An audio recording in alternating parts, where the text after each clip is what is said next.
Mon frère m'a trahi en couchant avec ma femme, ma famille l'a défendu, et moi, j'ai souffert et été renié par eux.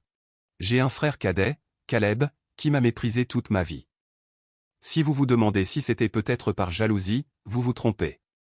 Je n'étais pas le fils préféré, il l'était, donc il n'avait aucune raison d'être jaloux. Laissez-moi vous donner un peu de contexte, ma mère a toujours gâté mon frère. Il était l'enfant chéri de la famille. Ma mère lui préparait ses repas, faisait sa lessive et me demandait même de l'aider pour ses devoirs. On attendait de moi que je l'aide simplement parce qu'il était de la famille, mais ce n'était jamais réciproque. J'ai accepté la situation parce que j'ai toujours été assez indépendant. C'était peut-être en partie de ma faute d'avoir cédé à ses caprices sans rien attendre en retour. Il ne m'a jamais donné un coup de main quand j'en avais besoin et ne venait me voir que lorsqu'il voulait quelque chose. J'étais un enfant calme et introverti qui préférait étudier et être seul. Lui, par contre, était comme notre père, rude et turbulent. Je suis aussi généralement direct et honnête, je n'enjolive pas les choses, je dis les choses comme elles sont. Je pense que ma mère a développé une perception négative de moi à cause de mon caractère depuis mon enfance. En conséquence, il était le préféré de tous dans la famille. Cela ne m'a pas dérangé en grandissant, mais le problème est survenu lorsqu'il a trouvé des moyens de m'ennuyer ou de se moquer de moi parce que j'étais différent. Il me taquinait sur ma taille ou sur le fait que je portais des lunettes. Il se faufilait dans ma chambre pour lire mon journal intime, puis se plaignait à ma mère de tout ce que j'avais écrit. Je lui criais dessus et me plaignais à mes parents qu'il envahissait ma vie privée, mais ils en riaient, disant que ce n'était pas grave. Il a fait des choses pires comme presque casser mes lunettes et mettre des choses dégoûtantes dans ma nourriture. Une fois, il a même mis des petits cailloux dans mes céréales, mais heureusement, je les ai trouvés avant qu'il ne puisse me casser une dent. Je l'ai dit à ma mère, mais elle a minimisé l'incident, disant que c'est comme ça que sont les frères et sœurs. Chaque fois que nous nous disputions, Caleb m'insultait, se concentrant sur toutes mes insécurités. Nous allions à la même école, donc il savait que quelques gars m'intimidaient.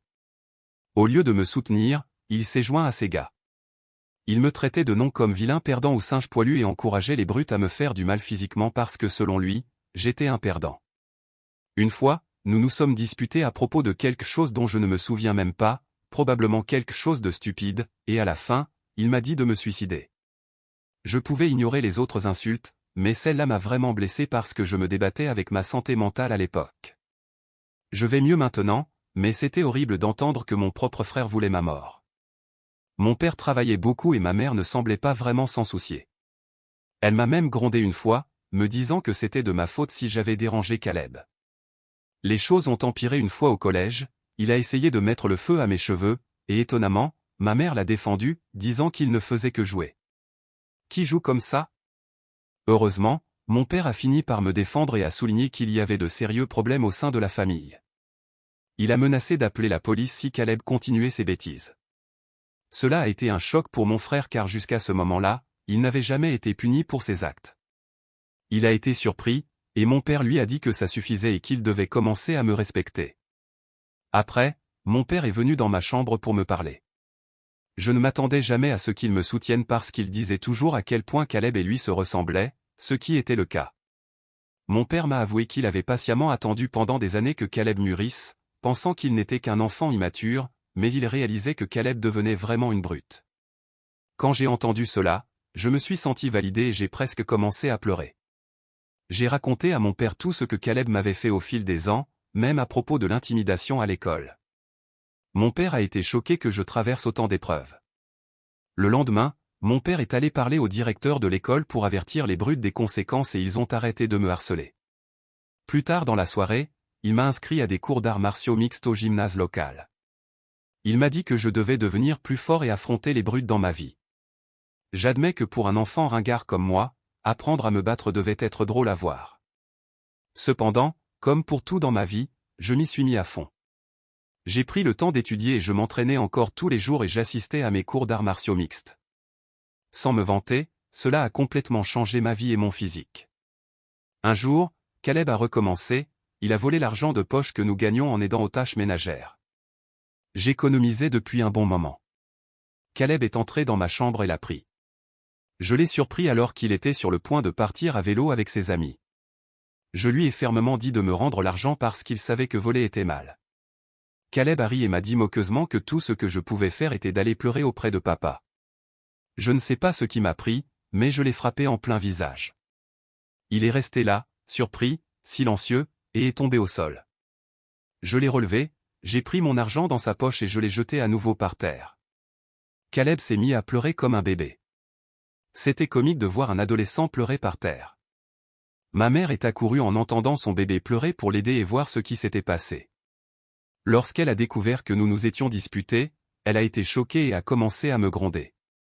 Elle m'a dit qu'en tant que frère aîné, je devrais apprendre de meilleures choses à Caleb pendant qu'il prenait plaisir à me regarder me faire réprimander. Ma mère s'est également plainte à mon père que j'avais frappé Caleb et que je devais être remis à ma place. Mon père nous a sérieusement demandé à tous les deux ce qui s'était passé. Je lui ai raconté comment Caleb avait volé l'argent que j'avais durement gagné en économisant, tandis que Caleb essayait de se justifier en disant qu'il avait besoin de l'argent pour un rendez-vous et qu'en tant que frère, je devrais l'aider. Cependant, mon père a dit à Caleb qu'il avait de la chance que je me sois contenté de le frapper pour avoir volé mon argent parce que n'importe qui d'autre aurait appelé la police. Mon père a continué à lui dire qu'il n'avait pas le droit de prendre les affaires des autres sans leur consentement. Caleb ne l'a pas bien pris et a commencé à piquer une crise de colère, espérant probablement que ma mère le soutiendrait, mais mon père a tenu bon. Lorsque Caleb a réalisé que je n'allais pas être puni pour l'avoir frappé, il a crié à quel point il me détestait et a couru dans sa chambre où il s'est enfermé. Depuis cet incident, Caleb a gardé ses distances avec moi. Il a finalement réalisé qu'il ne pouvait plus m'intimider, et même papa n'en pouvait plus de ses singeries. Pour la première fois depuis longtemps, j'avais l'impression que nous étions égaux. Bien qu'il ne puisse plus me faire de mal physiquement, il essayait de dire des choses méchantes lorsqu'il savait que nos parents ne seraient pas là. La situation s'est définitivement aggravée avec le temps, car chaque année qui passait, il semblait plus en colère et moins patient. Si je m'approchais de lui pour lui demander quelque chose, il m'ignorait simplement au visage et quittait la pièce en marmonnant ringard, perdant. S'il voulait me dire quelque chose, il ne le faisait que par l'intermédiaire de notre mère qui relayait son message. J'ai demandé à ma mère pourquoi Caleb ne pouvait pas simplement me parler s'il voulait quelque chose, et elle m'a imploré d'être plus compréhensif. Je ne savais pas si c'était juste un truc de puberté et si je devais attendre que ça passe, ou s'il me détestait vraiment. J'étais capable de supporter les choses qu'il disait, mais c'est arrivé à un point où je voulais juste déménager pour m'éloigner de lui. J'ai demandé à ma mère d'innombrables fois de servir de médiatrice pour une conversation entre nous afin de parler de ce qui se passait, mais elle a toujours refusé, disant qu'elle ne voulait pas s'impliquer. Je lui ai même demandé son avis sur les raisons pour lesquelles il me traitait ainsi, mais elle se contentait de détourner la question. J'ai finalement rejoint l'université de mes rêves puisque j'étais un élève d'honneur et qualifié. Ma mère était très fière de moi, cependant, Caleb est resté distant, reconnaissant à peine mes réalisations. Le jour où je suis parti pour l'université a été un mélange d'excitation pour l'avenir et de soulagement d'échapper à l'environnement toxique de la maison. Les premiers mois à l'université ont été libérateurs. Je me suis fait de nouveaux amis, j'ai apprécié mes cours et j'ai commencé à me construire une vie séparée de l'atmosphère oppressive dans laquelle j'avais grandi.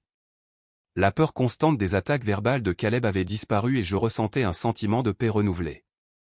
J'ai commencé à sortir avec ma femme Karen lorsque nous étions tous les deux en deuxième année d'université. Un ami nous a présentés lors d'une fête de fraternité et nous nous sommes tout de suite bien entendus. Nous venons d'une famille religieuse, donc avoir des enfants hors mariage était hors de question. Cependant, nous avons découvert qu'elle était enceinte pendant notre dernière année, ce qui nous a conduit à nous marier dès que nous avons obtenu notre diplôme. Notre mariage était petit mais paisible. Nos parents étaient heureux pour nous et nous avons passé un bon moment à la célébration. À l'époque, je croyais que Karen était l'amour de ma vie. J'ai toujours été dans l'état d'esprit de vouloir une relation monogame, une femme avec qui partager ma vie. Même si d'autres femmes ont essayé de me draguer au fil des ans, je ne les ai jamais poursuivies parce que j'étais vraiment satisfait de mon mariage. Karen était la fille de mes rêves et je n'ai jamais voulu lui faire de mal.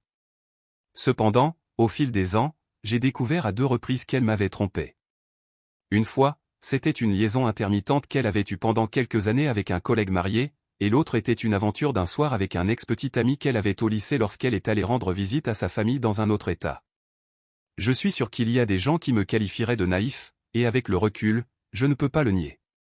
Après un certain temps de séparation dans les 2 cas, j'ai décidé de pardonner à ma femme. Je n'ai jamais voulu élever mon fils dans un foyer brisé et je croyais vraiment que nous pouvions surmonter ces défis.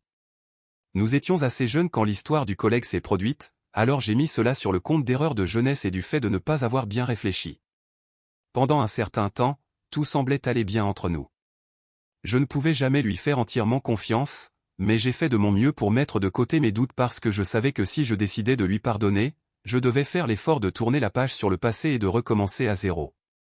Cela faisait 4 ans depuis la deuxième fois qu'elle m'avait trompé, et j'avais l'impression d'avoir pris la bonne décision en lui donnant une autre chance de prouver qu'elle voulait toujours faire partie de notre mariage. Pendant ces années, Karen semblait avoir changé et nous étions vraiment heureux, planifiant l'avenir de notre famille. Cependant, il y a 3 mois, ma réalité s'est à nouveau effondrée avec un autre incident qui était, à mon avis, bien pire que les précédents. Elle a révélé qu'elle couchait avec quelqu'un d'autre depuis un certain temps maintenant, et a suggéré que notre fils pourrait ne pas être le mien. En entendant ces mots, j'ai eu l'impression que le sol s'effondrait sous mes pieds. Un mélange de choc, de trahison et d'incrédulité m'a envahi. Je ne pouvais pas comprendre l'ampleur de ce qu'elle venait d'avouer. Stupéfait, j'ai réussi à lui demander pourquoi elle avait gardé un si grand secret et comment elle avait pu faire quelque chose d'aussi dévastateur. Sa réaction a été froide et indifférente. Elle semblait distante, presque insensible à la douleur qu'elle m'avait causée. Ses réponses étaient vagues, me laissant avec plus de questions que de réponses. Ce fut un moment surréaliste et douloureux, confronté à la confiance brisée et aux incertitudes concernant ma propre famille. J'ai continué à demander à Karen de me dire la vérité parce que je sentais que je méritais de savoir qui était le vrai père de mon fils puisque je l'élevais depuis le début. Elle a fini par avouer que c'était Caleb. J'ai écarquillé les yeux de surprise en lui demandant ce qu'elle voulait dire exactement par là. C'est alors que Karen m'a raconté comment elle et Caleb étaient devenus amis lorsque je les ai présentés pendant Thanksgiving, et qu'il est resté jusqu'au Nouvel An. Je me souviens que Caleb, qui était généralement froid envers moi, était assez gentil et chaleureux avec elle. J'étais content car je ne voulais pas que Karen soit mal à l'aise. Elle voulait être acceptée dans ma famille, alors elle a passé pas mal de temps avec ma mère. Elle a remarqué que Caleb et moi n'étions pas très proches et m'a posé des questions à ce sujet. J'ai fini par lui parler de ma relation d'enfance avec Caleb et lui ai dit comment nous ne pourrions probablement jamais réparer notre relation puisqu'il ne pouvait pas surmonter ses sentiments. Karen n'a pas compris, mais elle a commencé à inclure Caleb chaque fois que nous sortions, peut-être dans l'espoir que nous nous entendirions tous les deux si nous sortions plus souvent. Si nous allions au cinéma, elle invitait Caleb, et nous devions alors regarder ce qu'il voulait. Je suppose que pendant ce temps, Caleb et moi avons échangé quelques mots, ce qui était une amélioration significative par rapport à la façon dont il me traitait par le silence depuis des années. Je me souviens que Karen et Caleb passaient du temps ensemble à jouer à des jeux vidéo, mais je n'y ai jamais vraiment pensé. Karen m'a raconté comment un jour Caleb s'est confié à elle sur ses problèmes et sa récente rupture avec sa petite amie de l'époque. Il lui semblait si vulnérable et ils se sont liés d'amitié. Elle m'a raconté comment il lui arrivait de flirter innocemment avec elle quand je n'étais pas là, et apparemment, les choses ont dégénéré. J'ai fermé les yeux et l'image de ma femme et de mon frère dormant ensemble m'a presque fait vomir. Elle a avoué qu'elle s'était sentie très coupable par la suite et était partie immédiatement, ce qui est vrai car je me souviens que Karen m'a dit brusquement qu'elle voulait rentrer chez elle alors que j'avais l'impression que nous allions passer le Nouvel An ensemble. J'ai essayé de la convaincre de rester, mais elle a insisté sur le fait qu'elle devait partir. Lorsque nous sommes retournés à l'université et avons repris les cours, elle a retrouvé sa bonne humeur habituelle, donc je n'ai jamais rien remis en question.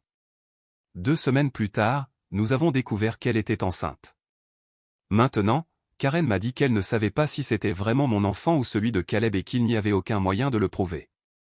Comme j'étais déjà prêt à assumer mes responsabilités, elle savait que des 2 frères, j'étais le plus fiable, alors elle a décidé de rester avec moi et c'est pourquoi nous nous sommes mariés. J'avais l'impression que tout mon monde s'écroulait. Le fils que j'avais aimé et auquel j'avais consacré tant d'heures pourrait même ne pas être le mien. Je lui ai demandé si elle couchait toujours avec Caleb actuellement, et elle a lentement hoché la tête. Karen m'a raconté comment elle et Caleb étaient toujours restés en contact parce que leur alchimie était indéniable. Ils se faufilaient dans des hôtels quand elle me mentait, me disant qu'elle faisait des heures supplémentaires. Elle m'a dit que la moitié de ses voyages d'affaires étaient en fait des escapades romantiques avec lui. J'ai demandé à Karen pourquoi elle était toujours mariée avec moi si elle voulait vraiment être avec mon frère. Elle m'a dit qu'elle ne voulait pas être celle qui romprait le mariage, et comme elle m'avait vu être un si bon père pour notre enfant, elle avait décidé de rester avec moi tout ce temps. Selon ses propres mots, elle avait fait une erreur et ne savait pas quand s'arrêter. J'ai simplement dit à Karen que j'étais content qu'elle me dise la vérité et que j'allais faire mes valises et partir. Karen s'est mise à pleurer et à me demander pardon. Elle me disait que j'étais censé lui crier dessus et être en colère, mais qu'au lieu de cela, je réfléchissais calmement à la prochaine étape. Je suis resté silencieux pendant que je marchais vers mon placard et que je commençais à ranger quelques-uns de mes vêtements dans une valise. Karen n'arrêtait pas de dire que si je l'aimais vraiment, je devrais au moins essayer de me battre pour elle, et que des erreurs se produisent dans tous les mariages. Quand elle a réalisé que je n'allais rien faire, elle a changé de tactique et m'a dit que notre fils serait affecté si nous divorcions et que les enfants ne devraient pas grandir dans un foyer brisé. Je lui ai rappelé que je pourrais même ne pas être son père, ce qui l'a fait fondre en larmes, et elle s'est mise à me crier dessus, m'accusant d'être cruel et comment je pouvais partir alors que j'étais là pour l'enfant depuis sa naissance. Il semblait que ma femme croyait qu'il n'y avait rien que je puisse faire qui me donnerait envie de quitter notre mariage. Je suppose que c'était en partie de ma faute d'avoir laissé passer tant de choses dans le passé. Même si j'avais encore de l'amour pour elle, cela découlait davantage du fait que je pensais que nous avions un fils ensemble et que nous étions ensemble depuis l'université. Karen n'arrêtait pas de dire qu'il n'était pas trop tard et que nous pouvions arranger les choses, mais j'avais du mal à la croire et j'avais l'impression de ne plus avoir la patience de m'occuper d'elle. La confiance était un problème majeur pour moi et ses mots sonnaient creux. Même si je lui pardonnais, je ne pourrais jamais oublier qu'elle a couché avec mon propre frère. J'ai toujours cru que les gens peuvent faire des erreurs et être pardonnés parce que nous sommes tous imparfaits. Mais cela avait franchi certaines limites. Je l'ai laissé pleurer à la porte et je suis allé dans un hôtel. Le lendemain, je suis allé directement chez mes parents et je leur ai tout raconté sur la liaison de ma femme avec Caleb, comment ils avaient couché ensemble pendant des années dans notre dos. Le choc sur leur visage était évident. Ma mère, fidèle à sa nature, a d'abord essayé de défendre Caleb, me disant qu'il n'y avait aucun moyen que ce soit vrai puisque son garçon ne ferait jamais une chose pareille à son propre frère. Déterminé à révéler la vérité, j'ai demandé à mes parents de se taire et de me laisser appeler Caleb devant eux. Je leur ai dit de ne pas faire de bruit, car de cette façon, je pouvais révéler le vrai visage de Caleb. Je voulais qu'ils pensent qu'il s'agissait juste d'une conversation privée entre nous, donc j'espérais qu'il baisserait sa garde. Lorsque Caleb a répondu, je l'ai confronté à la révélation de sa liaison avec ma femme. Il l'a nié avec véhémence au début, refusant de l'accepter. Puis, quand je lui ai dit que Karen avait tout avoué, il a commencé à blâmer Karen, l'insultant de toutes sortes de noms. Il m'a dit que ce n'était pas de sa faute si les femmes étaient attirées par lui et qu'il était le frère le plus attirant. Je lui ai fermement dit que j'allais le dénoncer à tout le monde. Caleb s'est moqué de moi, disant que personne ne me croirait et qu'il était l'enfant chéri de la famille. Je me suis moqué de son arrogance et l'ai remercié d'avoir confirmé la vérité puisque nos parents avaient tout entendu. Caleb s'est tu, puis a bégayé, essayant de s'expliquer. Ma mère, toujours sous le choc, a exigé une explication de Caleb. Il a bégayé dans une faible tentative de justifier ses actes, blâmant tout le monde sauf lui-même, et essayant désespérément de tout mettre sur le dos de Karen. Je pouvais voir comment ma mère, qui avait toujours protégé son fils préféré, ressentait maintenant un mélange de déception et de colère. Dans ce moment de tension, j'ai ressenti un étrange sentiment de justification. Pendant des années, j'avais résisté aux tempêtes de Caleb, mais maintenant la vérité était révélée et les rôles étaient inversés. Caleb était démasqué et ses actes mis à nu pour que tout le monde puisse les voir.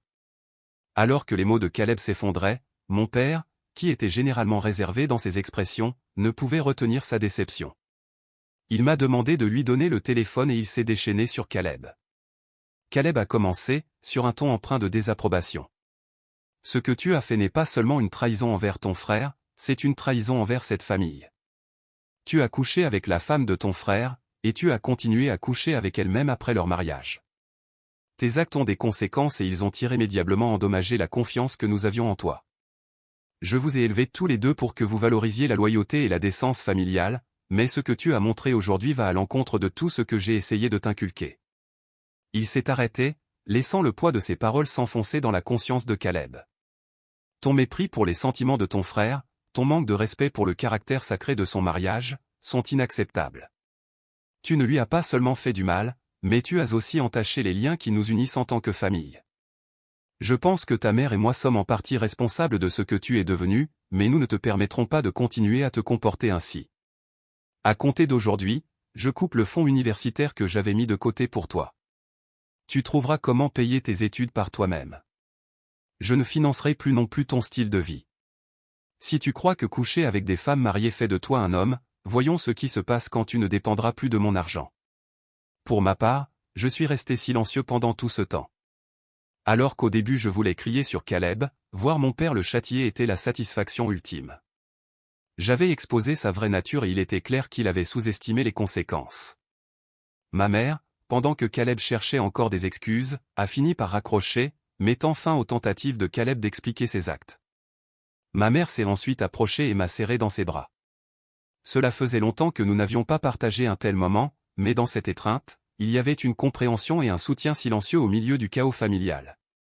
Elle s'est excusée de ne pas m'avoir cru pendant tout ce temps. J'ai senti que mon moi de 14 ans n'aurait jamais imaginé ce moment où j'étais justifié et embrassé par ma mère. Après, mon père m'a aidé à trouver un bon avocat pour que je puisse divorcer de Karen. Elle et son avocat ont essayé de me piéger, demandant une pension alimentaire puisque je gagnais plus qu'elle, mais heureusement, sa liaison a beaucoup joué en ma faveur. Nous avons également fait un test de paternité pour mon fils et il a été déterminé que Caleb était, en fait, le père de l'enfant. Je ne peux même pas commencer à décrire à quel point il était douloureux pour moi d'accepter cette nouvelle. C'était pire que lorsque Karen a avoué qu'elle me trompait. Je me suis senti incroyablement en colère en découvrant que l'enfant n'était pas le mien. Cependant, je suppose que Dieu travaille de manière mystérieuse, parce que j'ai choisi de rester fort à travers tout cela. Karen m'a supplié de continuer à rendre visite à mon fils puisqu'il ne devrait pas être puni par tout cela, mais je ne pouvais tout simplement pas supporter de le voir. Il me rappelait Caleb et je le détestais pour cela. Une fois mon divorce finalisé et enfin libre, j'ai emménagé dans mon propre appartement de célibataire. C'était surréaliste de vivre seul puisque je m'étais marié si jeune et que je n'avais jamais vécu seul. Mais comme j'avais toujours été indépendant, je me suis rapidement adapté à ma nouvelle vie de célibataire et, honnêtement, j'ai adoré. Il y a 2 semaines, mon père m'a appelé pour m'informer qu'il envisageait de modifier son testament, puisqu'il ne voulait rien laisser à Caleb. S'il y a une chose que vous devez savoir sur mon père, c'est qu'il est incroyablement têtu, et une fois qu'il a décidé de ne plus vouloir avoir affaire à Caleb, il s'en tient à sa parole. Caleb a essayé de contacter nos parents et s'est même présenté à leur porte en les suppliant de lui pardonner, mais ils ne l'ont même pas laissé entrer. Ma mère, qui cédait généralement aux crises de colère de Caleb, semblait également en avoir fini avec lui. Bien que je sois sûr que c'est elle qui est la plus blessée par tout cela. Pendant tout ce temps, Caleb n'a pas envoyé une seule fois de message pour s'excuser de ce qu'il avait fait, donc il était clair qu'il n'était pas désolé, il était juste triste d'avoir été renié par mes parents. Mon père m'a dit qu'il allait tout me laisser et pour s'assurer que Caleb ne puisse pas le contester par la suite, il ne lui laisserait qu'$1. J'ai écarquillé les yeux en entendant cela, car mon père avait travaillé incroyablement dur toute sa vie et ses biens, son fonds de retraite et son assurance vie s'élevaient à près de $2 millions. La seule condition dans son testament était que si mon père décédait avant ma mère, elle continuerait à vivre dans leur maison, même si la propriété était à mon nom, ce qui ne me dérangeait pas du tout, puisque je voulais prendre soin de ma mère jusqu'à ses derniers jours. Je ne sais pas comment, mais Caleb a entendu parler de tout cela, et comme il ne peut pas contacter mes parents, il m'a appelé hier pour essayer d'arranger les choses entre nous. Il m'a dit qu'il avait du mal à suivre à l'université et qu'après que Karen ait découvert la paternité de l'enfant, elle lui avait mis la pression pour la pension alimentaire. Il m'a dit qu'il n'avait pas d'argent et qu'il cherchait un emploi à temps partiel, mais qu'il ne trouvait rien. Il m'a supplié de parler à notre famille pour que nous puissions recommencer à zéro, car il avait vraiment besoin de mon aide. J'ai commencé à rire au nez et je lui ai dit que j'en avais fini avec lui et qu'il aurait dû penser à tout cela avant de coucher avec ma femme et de la mettre enceinte. Caleb a commencé à dire que j'étais injuste et que c'était aussi de sa faute, ce à quoi j'ai répondu que j'étais d'accord, et que c'est pourquoi j'avais divorcé, mais quel était son problème maintenant? Je lui ai dit de ne pas m'appeler pour se plaindre d'elle ou de l'enfant, car c'était une conséquence de ses propres actes. Caleb a commencé à hausser le ton, mais je l'ai interrompu et lui ai rappelé qu'il n'était plus l'enfant préféré de la famille, mais le mouton noir qui avait couché avec la femme de son propre frère. Caleb s'est mis à pleurer à ce moment-là et m'a dit qu'il avait été mis au ban de la société par tout le monde, y compris nos grands-parents et notre famille élargie, ce qui était vrai, mais ce n'était plus mon problème. Je lui ai dit que nous avions terminé et de ne plus m'appeler, puisqu'il n'était plus mon frère. Depuis, je repasse la conversation encore et encore dans ma tête. Bien que je déteste mon frère, je ne l'avais jamais entendu pleurer, du moins pas depuis que nous avons grandi. Je ne vais pas mentir, mais ça m'a fait un peu mal de le voir si impuissant. Je suppose que je suis ici pour demander si je devrais parler de lui à nos parents, ou si je serais un imbécile si je ne le faisais pas. Mise à jour un salut tout le monde. Beaucoup d'entre vous m'ont demandé pourquoi je n'ai plus de contact avec mon fils, Henri, et certains d'entre vous m'ont même traité de cruel. Eh bien, je suis désolé de le dire, mais je ne suis pas à l'aise d'élever l'enfant d'un autre homme. Ce n'est pas une situation de beau-fils dans ce cas.